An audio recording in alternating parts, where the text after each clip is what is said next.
우리 한국은행은 맨 초창기 보고서 때는 사실은 코인에 그렇게 관심이 없었어요. 그런데 이번에 이제 이재명 대통령께서는 이제 공약에다가 스테이블 코인을 언급하셨단 말이죠. 이러니까 이제 기조가 바뀌는 거예요. 그런데 한국은행은 스테이블 코인이 못 믿어온 거예요. 자기네들이 코인을 하려고 해도 통제권 하에 CBDC로 가둬두고 싶었는데 마지못해 끌려가는 거예요. 그럼 이제 스테이블 코인 하겠습니다. 그런데 우리는 원화 스테이블 코인 발행처를 은행으로 묶어두고 싶습니다. 이 얘기를 하는 거예요. 그럼 처음부터 스테이블 코인 안 됩니다. CBDC 해야 됩니다라고 대통령께 얘기를 하든가. 뭘 하겠다는 거야. 뭐 이런 게 조금 가슴이 아픈 거죠.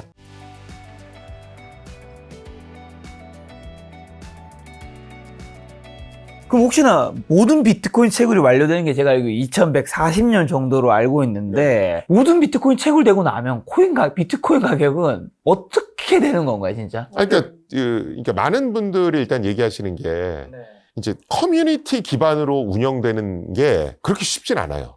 이제 예를 들어 커뮤니티에 뭐 1000명이 있다. 그러면 그냥 등록만 해놓고 아무 활동 안 하시는 분들이 많거든요.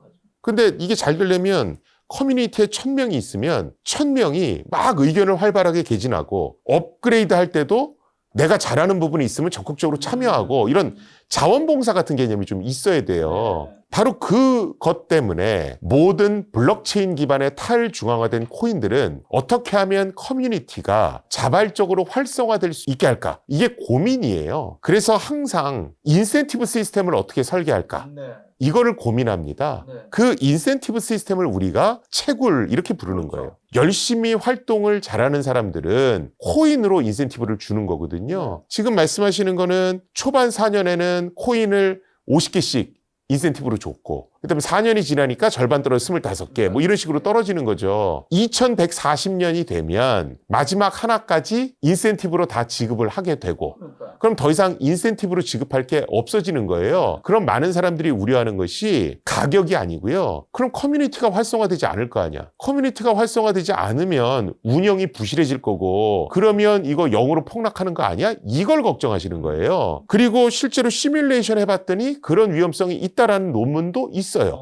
그런데 지금 잘 보니까 코인이 인센티브가 계속 떨어지는데 예를 들어 50개 주던 걸 25개로 줄이고 이걸 12.5개로 줄이면 동기부여가 덜 돼야 정상이잖아요. 그런데 잘 보니까 인센티브의 개수는 떨어지는데 코인 하나당 가격이 올라가니까 이게 상쇄시켜버리는 거예요. 그러면서 아직까지도 커뮤니티는 활발하게 움직여요. 그러니까 유지가 된단 말이죠. 그래서 2140년까지는 별 문제 없겠는데 이렇게 보는 거예요. 그리고 2140년이 되면 그때부터는 사토시 나카모토도 얘기했지만 코인이 거래될 때마다 수수료를 조금 많이 떼서 그걸 모아서 인센티브로 주겠다. 이런 계획은 갖고 있거든요. 2140년 이후에도 계속 운영은 될 것으로 보입니다. 근데 그럼 가격이 그냥 무한정으로 올라갈 수는 없잖아요.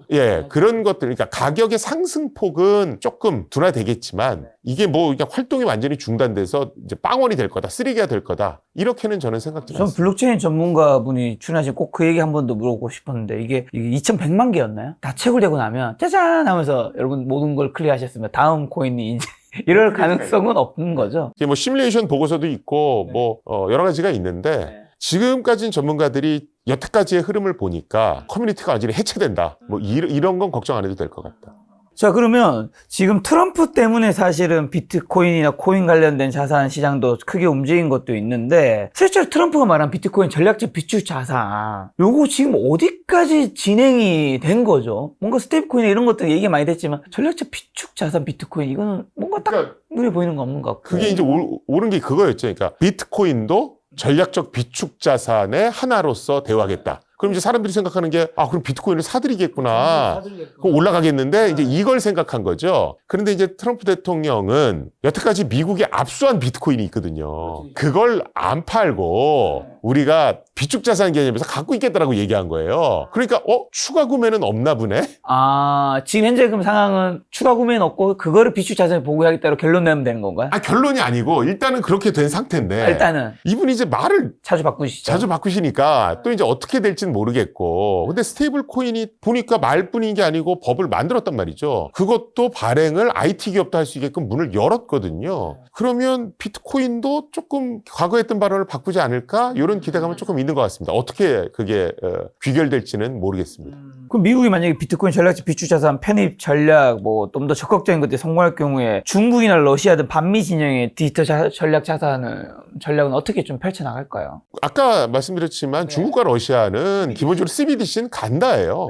왜냐하면 뭐 너무 미국의 어떤 제재 울타리 안에서 힘들어 했으니까. 그래서 CBDC는 가긴 갈 것 같고요. 그러면 이제 자기네 CBDC 또는 예를 들어 그 나라들이 스테이블 코인까지도 염두에 둘 수 있습니다. 그러면 이제 문제는 우리나라겠죠. 왜냐면 우리나라가 이제 사이에 껴갖고 어떤 걸 좀 써달라 뭐 이런 어떤 요구들이 들어왔을 때 그거를 우리나라가 어떻게 잘 조율할 수 있을까 이런 것들은 이제 정부의 어떤 고민거리가 되지 않을까 싶습니다. 중국 같은 경우는 벌써 1대1로를 하잖아요. 그러면서 그런 공사대금도 위안화, 디지털 위안화를 쓰려고 시도들을 할 거예요. 그런 것들이 이제 전부 다 생태계를 늘려가는 작업이거든요. 그래서 그런 건 우리가 고민해야 될 거고요. 이제 사실은 이쪽 분야 전문가분 중에 어떤 분은 자기는 요새 조금 걱정이 된다 이런 얘기를 하신 적도 있어요. 이제 그때가 언제였냐면 우리 이재명 대통령께서 방미를 하시기 전이에요. 그래서 그때 뭐라 그러시냐면 트럼프 대통령이 워낙 엉뚱한 얘기를 잘해서 우리 대통령 왔는데 뭐 현대자동차를 달러 스테이블 코인으로 구매하게끔 해달라고 그러면 이거 어떡하지? 가능성이 있을 것 같아요. 그래서 사실은 우리나라가 어떤 요구들을 받을지는 모르는 겁니다. 그럼 국민연금 같은 대규모 기관도 비트코인을 포트폴리오 편입해야 할 시점이 올까요? 제가 알기로 마이크로스트래티지는 국민연금이 좀 샀던 것 같기도 한데. 그렇죠. 그러니까 그게 그때 그래서 되게 이슈가 됐죠. 뭐 코인을 경계하라고 그래놓고 마이크로스트래티지는 또 투자라고 그래서 이건 뭐 어쩌자는 거야? 이게 약간 마이크로소프트의 그랑 비슷한 건가요? 빌 게이츠 그런 얘기 했지만 여기 개발은 하고 있고. 저는 그런 것들이 조금은 문제라고 봐요. 뭐냐면 예전에 바다 이야기 사태 이후로 우리 정부가 굉장히 소극적이 됐어요. 근데 알겠어요. 그러니까 그때 워낙 된통 당해서 돌다리도 두드려보고 가는 거를 10분 이해하겠는데 지금 법안이 이미 나왔고 다른 나라들은 다 간단 말이죠. 그럼 지금은 이제 뭐가 이제 확 한다 안 한다. 한다면 언제 한다. 뭐 이런 걸 명확히 밝힐 시점은 됐거든요. 근데 이제 그게 아직까지 애매모호하게 나오는 거예요. 예를 들면 뭐 이런 거죠. 우리 한국은행은 맨 초창기 보고서 때는 사실은 코인에 그렇게 관심이 없었어요. 제가 그때 알고 있기로는 우리나라는 인터넷 뱅킹이나 실시간 계좌이체가 너무나 잘 된 나라이기 때문에 코인이 별 실효가 없다. 그러다가 갑자기 코인에 관심을 갖기 시작해요. 그러면서 이제 CBDC에 관심을 갖습니다. 그러면서 이제 한강 프로젝트라는 걸 하는 거예요. 그래서 딱 보니까 전 세계적으로 코인을 아무튼 하긴 하는 것 같고 그런데 정부의 통제권하에서 해보려면 CBDC가 제일 나은 거예요.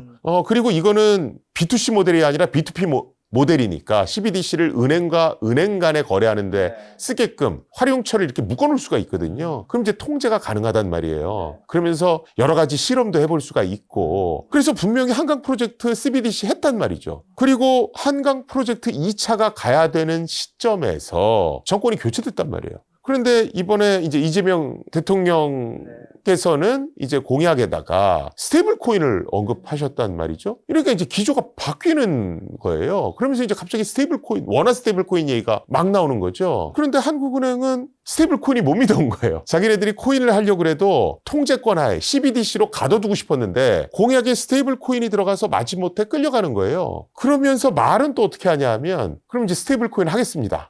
그런데 우리는 원화 스테이블 코인 발행처를 은행으로 묶어두고 싶습니다. 이 얘기를 하는 거예요. 그럼 처음부터 스테이블 코인 안 됩니다. CBDC 해야 됩니다라고 대통령이 얘기를 하든가. 그러니까 뭘 하겠다는 거야. 뭐 이런 게 조금 가슴이 아픈 거죠. 이게 발행처만 차이고 그럼 이게 예를 들어서 스테이블을 민간이 아니라 국가기관에서 중앙은행에서 발행하게 되면 CBDC랑 똑같아지는 겁니까? 그러니까 이름만 스테이블 코인이지 CBDC인 거죠, 그냥. 예. 탈중앙화가 그냥 아니니까. 중앙은행이 아니고 민간 상업은행이 하더라. 그런데 예를 들어서 민간 상업은행을 묶어놓고 원화 준비금은 투자 못하게 해서 어떻게 해야 된다. 그러면 중앙은행하고 똑같아지는 거죠. 그리고 요즘에 사실 뭐 SK텔레콤이라든가 KT, 롯데카드 해킹 사건도 많았고 교수님도 다른 방송국에서 제가 영상 출연하신 것도 몇 개 봤었는데 끊임없이 이런 해킹 범죄나 기술이 굉장히 고도화되고 있는데 가상자산도 사실 해킹에서 벗어날 수는 없잖아요. 우리가 종종 그런 사건들 보면서 그때마다 가상자산 시장도 막 폭락하고 나는 업비트에 뭐 빗썸인데 괜찮은 건가 이런 걱정을 하는데 이런 부분 어떻게 좀 보고 투자자는 어떻게 이거를 좀 대비해야 될까? 우리가 사실 뭐 삼성증권, 미래에셋증권 주식을 샀는데 이게 뭐 해킹을 통해서 날아간다. 기본적으로 이런 걱정은 하지는 않는다 말이에요. 근데 코인은 일단 이걸 현금을 다 해놔야 되나? 막 그런 터질 때마다 오씨 업비트 뭐 이거 다 팔고 일단 현금으로 해서 인출해놔야 되나? 이런 막 걱정이 되더라고요. 막 해킹 당할 수도 있을 것 같고 요즘 양자 막 너무 뜨거우니까. 전반적인 기술이 이해가 안 된 상태에서 보시니까 이제 그 얘기가 나오는 거예요. 일단은 제가 해킹 얘기 먼저 드리고 양자 컴퓨터 얘기를 드릴게요. 일단 해킹과 관련해서는 인터넷 뱅킹도 해킹 당합니다. 그렇죠? 예를 들어서 우리가 돈을 주고받았다. 그럼 그 기록은 은행 장부에 있겠죠. 그렇죠. 은행 전산 시스템에. 그걸 은행은 백업도 하고 뭐 다른 데다 또 보관하고 뭐 이래서 안전하게 유지하는 겁니다. 그런데 국가 단위 해킹이 들어와서 그 모든 기록을 다 지웠다고 가정해 보자고요. 그러면 우리의 금전 기록은 다 사라지는 겁니다. 내가 갖고 있는 거 빼고는. 그런 걸 그린 영화도 되게 많이 있죠. 예를 들어서 외국 보면 중앙의 핵심 시스템에 들어가서 전과 기록 다 없애고 돈 빌린 거 다 지우고 이런 게 있잖아요. 그게 백업을 안전하게 해놨기 때문에 안전하다지 그런 모든 것까지 전부 다 삭제를 하면 다 지울 수 있거든요. 일단은 블록체인은 해킹을 안 당한다. 이거는 그냥 잘못된 겁니다. 그건 블록체인은 해킹을 안 당하게 하는 기술이 아니에요. 그러니까 우리가 분산 원장이라는 표현을 쓰잖아요. 이게 이제 쉽게 얘기하면 옛날에는 누구한테 돈 얼마 있다. 누구랑 누가 계좌이체를 얼마를 했다.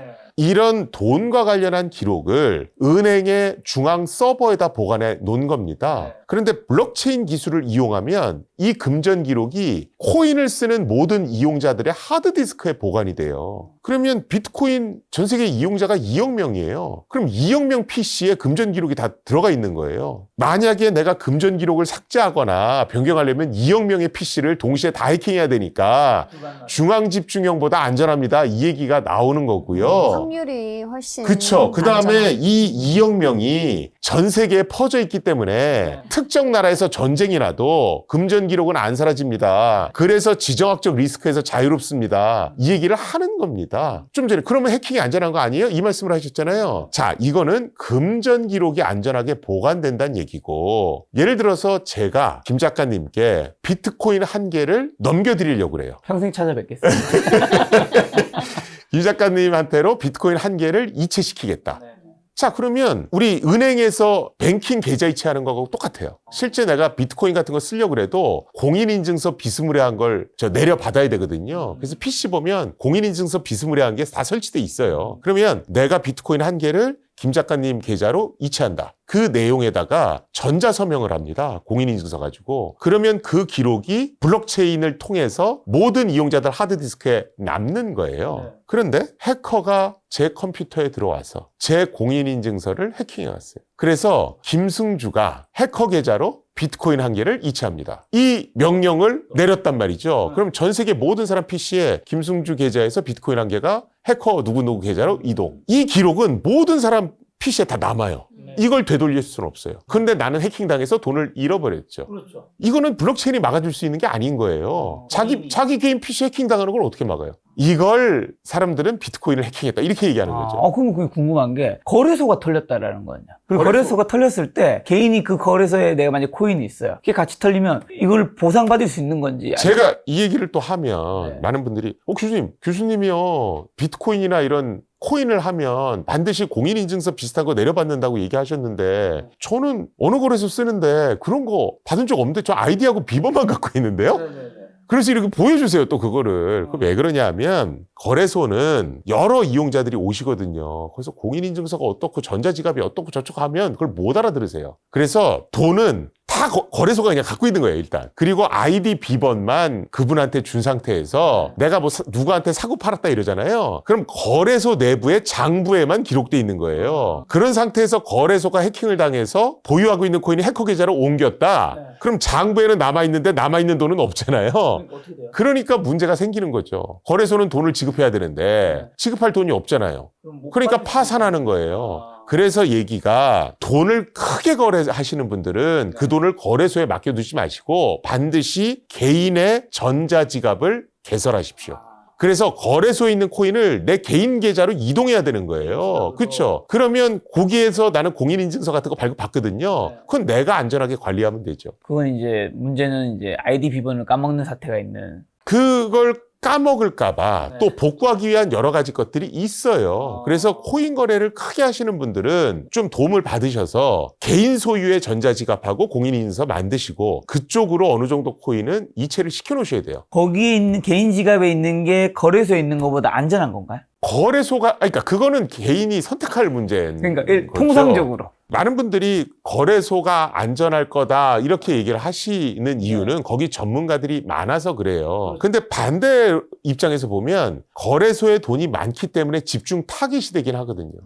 예를 들면 내 개인 지갑으로 옮겼는데 그걸 내가 내 입으로 얘기만 안 하면 어느 지갑에 돈이 많이 들어있는지를 모른단 말이에요. 그러니까 해커가 김승주라는 사람을 해킹하려면 김승주는 코인을 많이 갖고 있는 사람이야. 이래야 제 스마트폰이나 PC를 해킹하려고 할 거 아니에요. 근데 그거 자체가 밝혀지질 않으면 그 사람을 해킹할 이유가 없죠. 조금 비슷하지만 다른 질문이 있을 것 같아요. 한번 요 예시 들어보면 예를 들면 이제 현금이 많으신 분들이 집에 현금을 가지고 그 금고 를 사가지고 넣는 사람도 있을 것이고 하지만 은행에 넣는 사람이 진짜 뭐 탈세라든가 이상한 게 아닌 이상은 훨씬 많을 거란 말이죠. 그게 기본적으로는 내 집에 있으면 교수님 말씀하신 대로 내가 가지고 있는 거 잘 모르잖아요. 그거 내 금고에 넣어놓으면 근데 그것보다는 은행에 넣어놓으면 당연히 은행에서 해킹 당할 수 있겠지만 기본적으로 집도 털릴 수 있는 거잖아요. 그냥 은행에 있는 게 안전하다 생각하는 건데 코인에서는 이게 조금 다르게 생각해야 되는 건지 아니면 똑같은 건데 똑같은 개념이라 봐요. 그런데 우리가 은행은 시스템이 많은 거예요. 자, 우리 은행 있으면 한 은행에 그 모든 돈을 한 은행에 넣어두세요?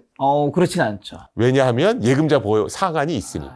그쵸? 내가 코인이 있으면 거래소를 분산해서 최소한 여러 곳에 넣으시고 또 일정 부분은 본인이 갖고 계시란 얘기예요. 그러면 거래소가 하나 털려도 다른 게 안전하잖아요. 그러니까 이런 것들을, 그러니까 우리가 그냥 일상생활에서 하는 거랑 똑같아요. 그런데 그 원리를 모르시니까 그렇게 적용을 안 하시는 것 뿐이에요. 저는 코인 투자를 비트는 진심으로 하고 있어서 조심하세요. 이제 개인 질문이 지갑 안 될 것 많아지네요. 같은데요. 이제 너무 많이 알려져서. 그러니까 막 해외 거래소도 쓰고 막 이러는 게 그 이유 때문에 그러는 겁니다. 근데 이 모든 것들을 다 뚫어낼 수 있는 게 양자 기술 아닙니까, 교수님? 양자 얘기해야죠. 그러니까 지금 양자 얘기는 제가 어디 가서 강의하면 그 질문이 빠진 적은 없어요. 이 양자 컴퓨터 막 이 공포감이 있으시죠. 양자 컴퓨터가 포비아가 뭔지는 안 있어서. 여쭤보겠습니다. 그거 하는데 한 몇 시간 걸릴 것 아니요, 같아서. 뭐 사실은 원리를 아실 필요는 없습니다. 일단은 일반 분들이 가장 잘못 생각하시는 것 중에 하나가 예를 들어서 컴퓨터라는 게 수학 문제를 빨리 푸는 거잖아요. 쉽게 얘기하면 양자 컴퓨터가 나오면 이 세상에 존재한 모든 수학 문제를 다 그냥 풀어내는 줄 아세요. 그건 아닙니다. 전 세계에 존재하는 수학 문제가 한 100개라면 양자 컴퓨터가 빨리 풀 수 있는 수학 문제가 있고요. 일반 컴퓨터가 더 빨리 풀 수 있는 수학 문제가 있어요. 양자 컴퓨터로도 아예 안 풀리는 문제도 있고 그래서 양자 컴퓨터가 나오면 모든 수학 문제가 다 풀린다 하는 건 잘못된 거고요. 그런데 하필이면 우리가 비트코인이나 인터넷 뱅킹도 보안이 갖춰져야 될 거 아니에요. 보안에 활용하는 수학 문제가 지금 컴퓨터는 잘 안 풀리는데 양자 컴퓨터는 빨리 풀리는 거예요. 실제로. 그걸 이제 소인수분해 문제, 이산대수 문제 뭐 이렇게 얘기해요. 그럼 위험한 거죠. 이제 우리가 보통 지금 현실의 인터넷 뱅킹이나 비트코인 이런 코인에서 쓰는 수학 문제가 이산대수 문제, 소인수분해 문제, 그다음에 타원곡선 문제가 있어요.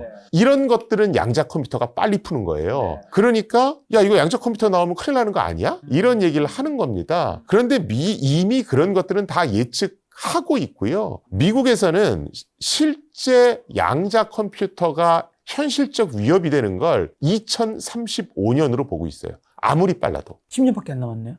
뭐 그렇게 볼 수도 있죠.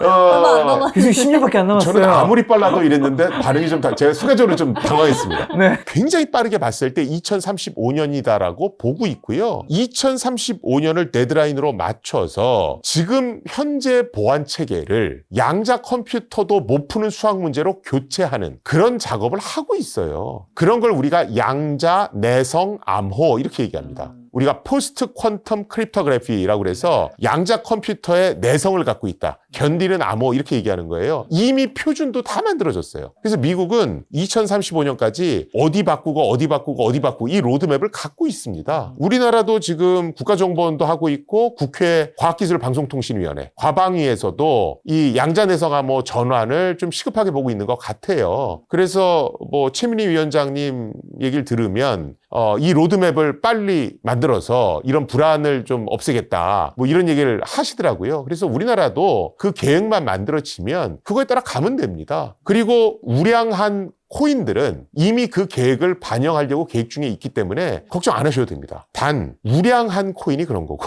듣도 보도 못한 코인들, 기술력이 없는 코인은 그런 대비를 안 할 수도 있으니까 그런 것들은 백서라든가 아니면 커뮤니티에서 오가는 글들을 좀 유심히 보실 필요는 있습니다. 자, 근데 오늘 탈중앙화라는 얘기가 굉장히 많이 나왔는데 기간이랑 어쨌든 국가의 비트코인 보유량이 앞으로 늘어나는 추세인 건 확실하잖아요. 그게 비트코인의 탈중앙의 핵심 가치를 뭐 훼손하는 그런 부분은 전혀 없는 건가요? 코인에 대해서 찬성론자도 그렇고 반대하시는 분들도 그렇고 너무 극단적인 생각을 하시는 거예요. 코인은 탈중앙화가 핵심이라는데 여기는 탈중앙 안 됐잖아. 여기 중앙 집중이잖아.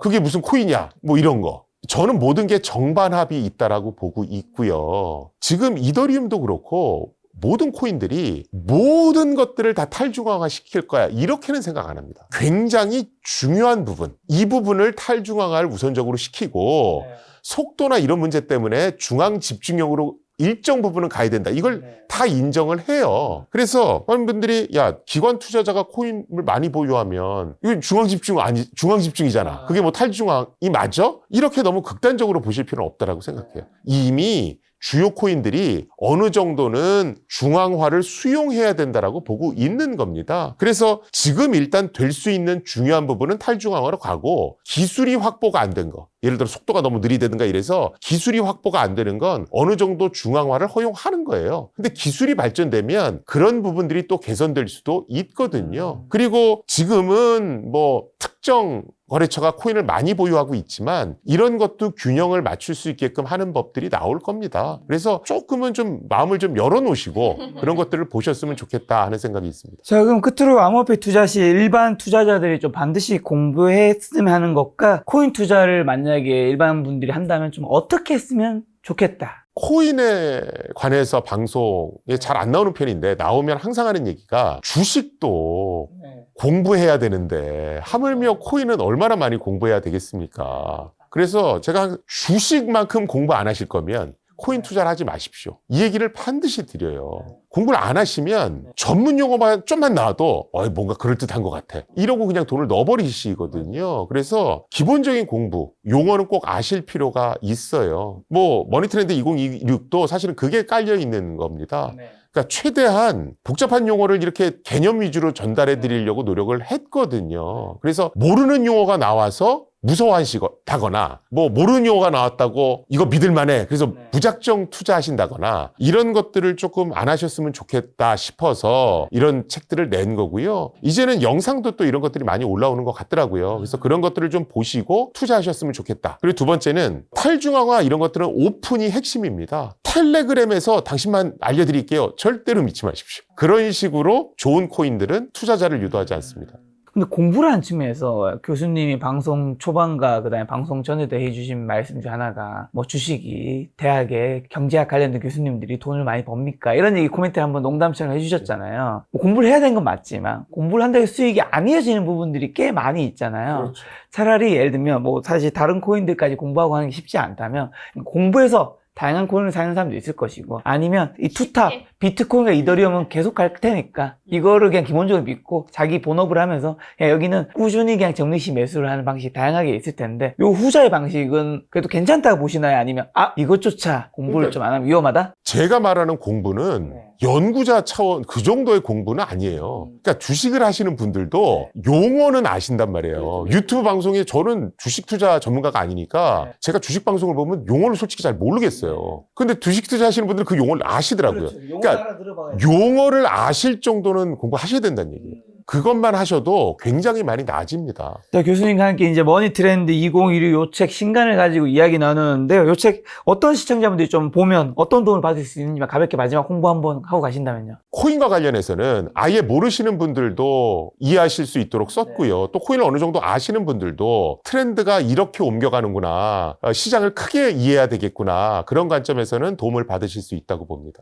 올해 처음으로 이제 교수님과 함께 머니텐 2016 이 책 함께 했는데요. 내년에도 꼭 함께 해주셨으면 하는 마음이 듭니다. 또 다음번에 또 교수님 모시고 코인 관련된 재밌는 이야기 한번 들어보도록 하겠습니다. 오늘 만난 배우님은 김승규 교수님이었습니다. 지금까지 소중한 시간 함께 해주셔서 정말 감사합니다. 오늘도 김 작가였습니다. 고생 많으셨습니다. 감사합니다.